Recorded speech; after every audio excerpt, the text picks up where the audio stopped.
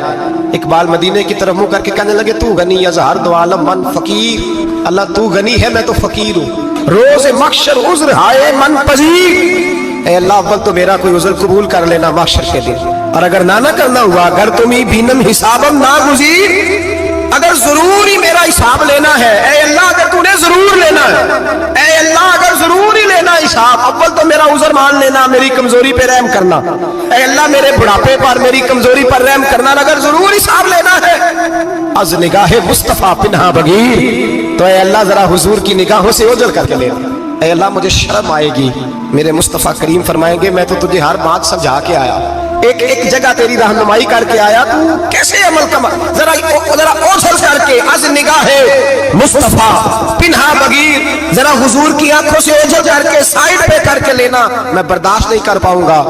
حضرت ابو علی ایٹی کہتے ہیں بابے نے سر رکھا ہوا ہے اور کہتے ہیں اللہ مجھے اندھا کر کے اٹھانا، فرماتے میں گیا، میں نے کہا چلو میں دعا کرتا ہوں جا کے، فرماتے جب میں نے جا کے بزرگوں کی کمر پہ ہاتھ رکھا، ان کا چہرہ دیکھا تو یہ کوئی گناہگار تو نہیں، یہ تو بغداد کے پیر عبد القادر جیلانی ہے، یہ تو محبوب سبحانی غوث سمدانی ہے، یہ تو وہ شخص ہے جو قدم لگائے تو اللہ ولایت عطا کرتا ہے۔ جو بڑے تھے وہ ڈر رہے تھے، معین الملت والدین عطائے رسول ہند الولی غریب نواز حضرت خواجہ معین الدین اجمیری رحمت اللہ علیہ، خواجہ قطب الدین بختیار کاکی کو تنہائی میں بلا کے کہنے لگے معین الدین سید زادہ ہے، معین الدین حضور کے خاندان میں پیدا ہوا ہے، معین الدین سے اس کے پیر کو بڑی امیدیں تھیں، معین الدین کو رسول پاک نے ہندوستان بھیجا تھا، پر قطب الدین یار معین الدین تبلیغ کا حق نہیں ادا کر سکا۔